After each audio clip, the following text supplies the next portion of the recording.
Sky ഇന്ന് ചിഹ്നം 1. കേരളത്തിന്റെ പുതുവത്സര ദിനം. പൊന്നോണത്തെ വരവറിയിച്ച പൊന്നിൻ ചിഹ്നം പിറന്നു കഴിഞ്ഞു. ഇനി വിളവെടുപ്പിന്റെയും ആഘോഷത്തിന്റെയും നാളുകൾ. കുട്ടികൾ ഉത്സാഹത്തിലെ പരകോടിയിലെത്തുന്ന നാളുകൾ. പൊന്നിൻ നിറമുള്ള നെന്മണികളിലൂടെ ഐശ്വര്യപ്പെടലിന് ഈ മാസത്തെ പൊന്നിൻ ചിഹ്നമെന്നാണ് മലയാളം. അതോടൊപ്പം മഴയോടും മഴയോടും വന്നിട്ട് പ്രകൃതിയും വീടുകളിൽ എത്തിച്ച കർഷകരുടെ ഈ കർഷക ദിനത്തിൽ ദേവമാത യൂത്ത് ആഭിമുഖ്യത്തിൽ പ്രതികൂല കാലാവസ്ഥയോടും വന്യമൃഗങ്ങളോടും പകർച്ചവ്യാധികളോടും വന്നിട്ട് മണ്ണിൽ വിസ്മയം സൃഷ്ടിച്ച ഒരു അസാമാന്യ കർഷകരെ പരിചയപ്പെടുത്താൻ പോവുകയാണ്. BSD ദേവമാത HS അണിയൊരുക്കുന്ന കർഷക ദിനാചരണ പരിപാടിയിലേക്ക് ഏവർക്കും സ്വാഗതം. കർഷക കുടുംബത്തിൽ ജനിച്ച് HI ഔദ്യോഗിക ജീവിതത്തിൽ നിന്ന് വിരമിച്ച് പ്രചാരകനായി മാറിയ ശ്രീ അഗസ്റ്റിൻ സാറാണ് കർഷക ദിനത്തിൽ നമ്മുടെ അതിഥി. നമുക്ക് അദ്ദേഹത്തിന്റെ കൂടുതൽ വിശേഷങ്ങൾ ചോദിച്ചറിയാം.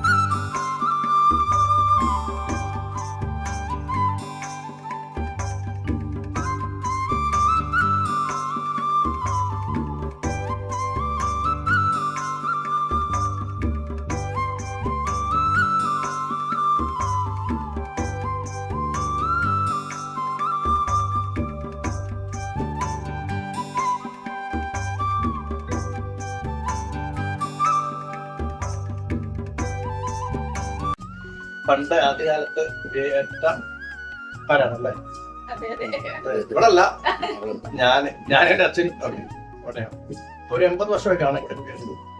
ഇടുക്കിയില് മൂലപ്പെട്ടെന്ന് പറഞ്ഞു കൊളയത്തൂർ സ്ഥലത്ത് നിന്നാണ് ഞങ്ങള് അച്ഛനമ്മയൊക്കെ അവിടെയായിരുന്നു. അവിടെ ഞങ്ങൾ വന്നത് പിള്ളേരെയും പണ്ടക്കെട്ടും പെട്ടിയൊക്കെ ആയിട്ട് അവിടെ നിന്ന് ഇങ്ങനെ. അന്ന് പിന്നെ ബസ് വളവട്ടം വരെ ഉണ്ട്, പാലത്തപ്പുറം വരെ ബസ്. അത് ഈ ചങ്ങാടത്താലാണ് അല്ലെ ബസ് വരുന്നത്. ചങ്ങാടത്താല ബസ് കയറ്റിക്കൊണ്ടിരുന്ന കേട്ടത്. ആ ചങ്ങാടക ബസ് കഴിഞ്ഞ് വന്നു കഴിഞ്ഞാല് ചെങ്ങളായി വരെ ബസ്സുണ്ട്. ചെങ്ങളായിലെ ബസ്. പിന്നെ എങ്ങനെയാ പിന്നെ അവിടെ നിന്ന് ഇവിടം വരെ നടന്നതാണ്. ഞാനൊക്കെ ഇവിടെ ഉണ്ടായതാണ്. എന്റെ ജ്യേഷ്ഠന്മാരും പെങ്ങന്മാരൊക്കെ അങ്ങനെ അവിടെ നടന്നിട്ടാണ് ഇവിടെ വന്ന് സ്ഥലമെടുത്ത് കൃഷി ചെയ്ത് ഞങ്ങളൊക്കെ ഏകദേശം ഒരു നിലയിലെത്തിയത് അല്ലെ. ഇവള് തേർത്തലിയാണ് വീട്. അത് ഇതുപോലെ കുടിയേറി വന്നതാണ്. കാരണം അവിടുത്തെ പല ദിക്കുകളിലേക്കാണ് കുടിയേറി പറഞ്ഞത്. ഇരിട്ടി, ആലക്കോട്, ചെങ്ങലക്കാമ്പാറ, അങ്ങനെ പിള്ളേർക്കുണ്ട്. അങ്ങനെ പാലുണ്ട്. അച്ഛൻ അങ്ങോട്ട് തേർത്തലി ഭാഗം കൂടിയേറി, ഞങ്ങൾ ഇങ്ങോട്ടും കൂടിയേറി. അപ്പോൾ 1990 ജോലി കിട്ടിയിരുന്നു. അവിടെ ചെല്ലുമ്പോഴില്ല. ഞാൻ ജോലി ചെയ്തുകൊണ്ടിരിക്കുവായിരുന്നു. ഫസ്റ്റ് പോസ്റ്റിംഗ് പെരിങ്ങോത്തായിരുന്നു. പെരിങ്ങോം PTCയിലായിരുന്നു. അവിടെ നിന്നാണ് ഇവള് അവിടെ ജോലിക്ക് വരുന്നു. ആദ്യം അവിടെ എംപ്ലോയിയുടെ പോസ്റ്റിംഗ് ആയിരുന്നു. ഇവള് നേഴ്സായിരുന്നു. അങ്ങനെ കണ്ടുമുട്ടി. അവിടെ കല്യാണം കഴിഞ്ഞു അല്ലെ.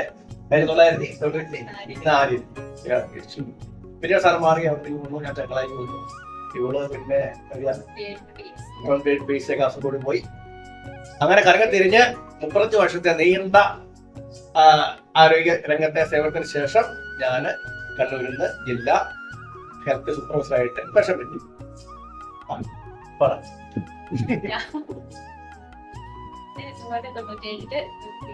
തിരുവനന്തപുരമായിരുന്നു BSc ആയത്. കാസർഗോഡ് എനിക്ക് കുറെ വർക്ക് ചെയ്തു. കണ്ണൂരെത്തി. ലാസ്റ്റ് ഒരു പ്രൊമോഷൻ വന്ന് പാലക്കാടേക്ക് പോയി. പാലക്കാട് നിന്നാണ് ഞാൻ റിട്ടയർ ആയത്. 2026 റിട്ടയർ ആയി. പിന്നെ ഇവരുടെ കൂടെ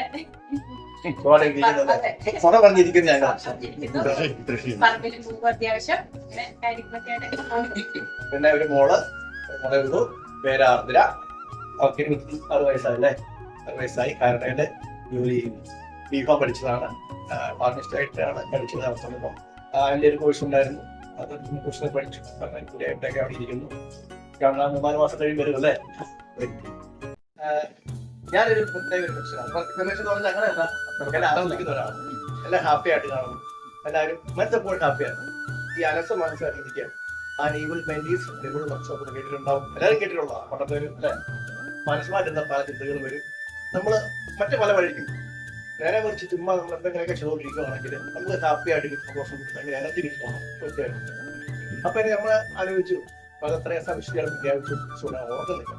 ആ ഒരു ഡേറ്റ് ഞാൻ ആലോചിച്ചു നമ്മുടെ ഈ സ്ഥലത്ത് ബസ് സ്റ്റോപ്പുണ്ട്. സ്ഥലമുണ്ട്. ഒരു പേര് കൊടുക്കാനാണ് മദർ തെരേസ നഗരം. ഇവിടെ റബ്ബറായിരുന്നു. ആ റബ്ബർ മുറിച്ച് മാറ്റിയിട്ടാണ് ഈ കൃഷി ചെയ്തിരിക്കുന്നത്. ഇപ്പോൾ ചെയ്തിരിക്കുന്നത് ഇവിടെ 10,000-ഓളം അധികം കപ്പയുണ്ട് ഇവിടെ നട്ടിട്ടുണ്ട്. അതിൻ്റെ കപ്പ അത് ആമ്പക്കാരുടെ ഇനമാണ് നട്ടേക്കുന്നത്. വേഗുന്ന ഇനമാണ്. ഒത്തിരി പൊങ്ങത്തില്ല, ഏറെ ഗൾത്തിങ്ങനെ നിൽക്കും. അപ്പോൾ കാറ്റ് പിടിക്കാന, അതാണ് ഒരു പ്രത്യേകത എന്ന് പറഞ്ഞിട്ടുണ്ടെങ്കിൽ. അങ്ങനെ 10,000-അധികം കപ്പയുണ്ട് ഇവിടെ. കൂടം കുത്തി വെച്ചതല്ല, JCB പ്ലാറ്റ്ഫോം വലിച്ചിട്ട് വെച്ചതാണ്. അതുകൊണ്ട് അത്രയും കപ്പയിടാൻ കാരണം. പിന്നെ വരുന്നതിനകത്ത് 2,000 ഏത്തവാഴ വെച്ചിട്ടുണ്ട്. അതായത് നമ്മുടെ കുള്ളംവാഴയാണ്, മഞ്ചേരിക്കുള്ള. അത് 8 മാസം കൊണ്ട് കുലയ്ക്കുന്ന വാഴയാണ്. അതുകൊണ്ടാണ് ഒരു കൂടി 2 വെച്ചേക്കുന്നത്. അതിൻ്റെ അർത്ഥം നമുക്ക് ഒരേ പണി മതി, 2 കിളിക്കുകയും ചെയ്യും, 2 കൊല കിട്ടും. അപ്പോൾ ഒരു കൊല ഒരു 20 കിലോ ആണെങ്കിൽ 2 കൊല ഒരു എന്നാ പറയണ്ടേ, ഒരു 30-35 കിലോ വരും. മാത്രമല്ല ഒന്ന് പോയാൽ ഒന്നും ഉണ്ടാവും ഒരു കുഴിയിൽ. ഇതിപ്പോൾ ഏതെങ്കിലും കേട് വന്നിട്ടുണ്ടെങ്കിൽ ഇന്ന് കൂമ്പടച്ചെങ്കിൽ ആ സ്ഥലം വെറുതെ പോകേണ്ട ആവശ്യമില്ല. നമുക്കൊന്ന് അവിടെ ഒന്നേ മതി, ഒന്ന് പോയാലും കുഴപ്പമില്ല. അപ്പോൾ വളപ്രയോഗമൊക്കെ ഒരു പ്രാവശ്യം ചെയ്താൽ മതി, ഒന്ന് ചെയ്താൽ മതി. മാത്രമല്ല 2,000 കുഴി എന്ന് പറഞ്ഞിട്ടുണ്ടെങ്കിൽ സ്ഥലം ഒത്തിരി വേണ്ടി വരും. ഈ സ്ഥലത്ത് കൊണ്ട് നമുക്ക് 1,000-2,000 വാഴ വെക്കാൻ പറ്റും. 2 കുഴി 2 വെച്ചുകൊണ്ട്. പിന്നെ 2 സ്ഥലത്തേക്ക് പോകും. അതുകൊണ്ട് കാറ്റ് പിടിക്കാൻ സാധ്യതയില്ല. അത് കെട്ടി വെച്ചാൽ വാഴയുടെ ഇല കൂടെ കെട്ടി വെച്ചിട്ടുണ്ടെങ്കിൽ കാറ്റ് പിടിക്കത്തില്ല. 2,000 വാഴ വെച്ചിട്ടുണ്ട്. പിന്നെ ഈ പ്രാവശ്യം വെച്ച 100 കശുവണ്ടിയുണ്ട്. അത് കാഷ്യൂ കേക്ക് എന്ന് പറയും. ഏറ്റവും മുന്തിയ ഇനമാണ് കാഷ്യൂ കിങ്. 100 വെച്ചിട്ടുണ്ട്. 120 തെങ്ങ് വെച്ചിട്ടുണ്ട്. പിന്നെ മാവുണ്ടികൾ, മറ്റേ മാവ് തൈകളൊക്കെ വെച്ചിട്ടുണ്ട്. പിന്നെ പച്ചക്കറികളുണ്ട്, പയറായിട്ടുണ്ട്, മത്തങ്ങ, കുമ്പളങ്ങ എല്ലാം ഇതായിട്ടുണ്ട്. മാത്രമല്ല ഈ 3 ഏക്കർ സ്ഥലം ഒരു മലയാണ്. എനിക്ക് വീതം കിട്ടിയ സ്ഥലമാണിത്. അപ്പം ഇവിടെയൊക്കെ പന്നിശല്യമുണ്ട്, മലഭാഗമായതുകൊണ്ട് വരാതിരിക്കാൻ വേണ്ടിയിട്ട് ടാറ്റയുടെ പിടിപ്പിക്കാത്ത കമ്പി കൊണ്ട് വേര് കിട്ടിയിട്ടുണ്ട്. ഒരിക്കലും പന്നി ആക്രമണം ഉണ്ടാകത്തില്ല. 5 വർഷം വരെ നിൽക്കും, പിടിപ്പിക്കാതെ നിൽക്കും. അപ്പോൾ നമുക്ക് 5 വർഷം അവിടെ കൃഷി ചെയ്യാൻ പറ്റും, റിപ്പീറ്റ് ആയിട്ട് കൃഷി ചെയ്യാൻ പറ്റും. അങ്ങനെ കൃഷി ചെയ്ത് ഈ കപ്പയിൽ നിന്ന് വരുമാനം കൊണ്ട് ഇതിൻ്റെ പൈസ നമുക്ക് ഊരി പോകാൻ പറ്റും.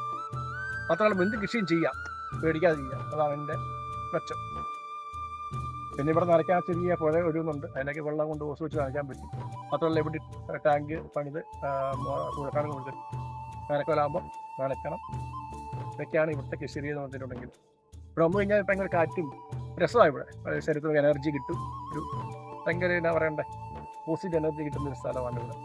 ശരീരത്തിന് മനസ്സിലാക്കി കുളിർമയേകുന്ന ആവശ്യമൊന്നുമില്ല. എല്ലാ വാക്സിൻ എടുത്തിട്ടാണ് കോഴിക്കുഞ്ഞ് ഇങ്ങോട്ട് വരുന്നത്. അതുകൊണ്ടൊന്നും മരണപ്പെട്ടുള്ള സാധ്യത വളരെ കുറവാണ്. ഈ കാലാവസ്ഥയോടൊക്കെ യോജിച്ച് പോകുന്നുണ്ട് കോഴികൾ. പ്രത്യേകിച്ച് അങ്ങനെ ഒന്നും മരണം സംഭവിക്കുന്നില്ല. കോഴിക്കുന്നു അസുഖങ്ങളൊന്നും പിടിക്കുന്നില്ല.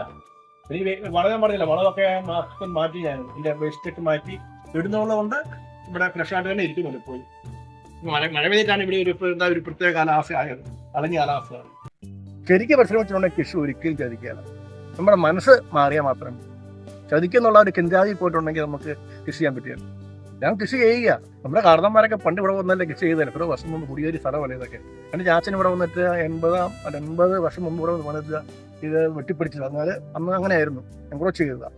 പൈസ കൊടുത്തിട്ട് പരമാവധി എടുക്കാനുള്ളതായിരുന്നു ഇവിടെ കൃഷിക്കാൻ. അപ്പം അന്ന് വന്നിട്ട് അന്ന് പന്നിയും പാമ്പും എല്ലാം ഉണ്ട്, പനിയെല്ലാം ഉണ്ട്, മലമ്പനിക്കില്ല. എന്നിട്ടും വിട്ടുകൊടുത്തില്ലേ.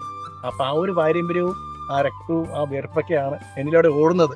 അതുകൊണ്ടാണ് എനിക്കിങ്ങനെ ചിന്താഗതി വരാൻ കാരണം. അല്ലാതെ വിഷം പറ്റിയപ്പോൾ പെട്ടെന്നൊന്നും കൃഷി ചെയ്തതല്ല. ജന്മന എൻ്റെ രക്തത്തിൽ അരിഞ്ഞിരിക്കുന്നത് എൻ്റെ ചാച്ചൻ്റെ ചോരയാണ്, ചാച്ചൻ്റെ വേർപ്പ് മണമാണ്. അതുകൊണ്ടാണ് എന്നിലേക്ക് ഇങ്ങനെ ഒരു കൃഷി ആവശ്യം വന്നത്. അതുകൊണ്ടാണ് ഞാൻ ചെയ്യുന്നത്.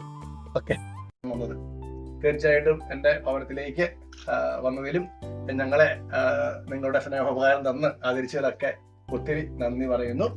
മാത്രമല്ല നിങ്ങളിതിന് പ്രാപ്തരാക്കിയ ബേസിക്കലിയിലെ സ്കൗട്ട് ഗൈഡ്സിൻ്റെ അധ്യാപകരോട് പ്രത്യേകിച്ച് എന്ന് പറയുന്നു.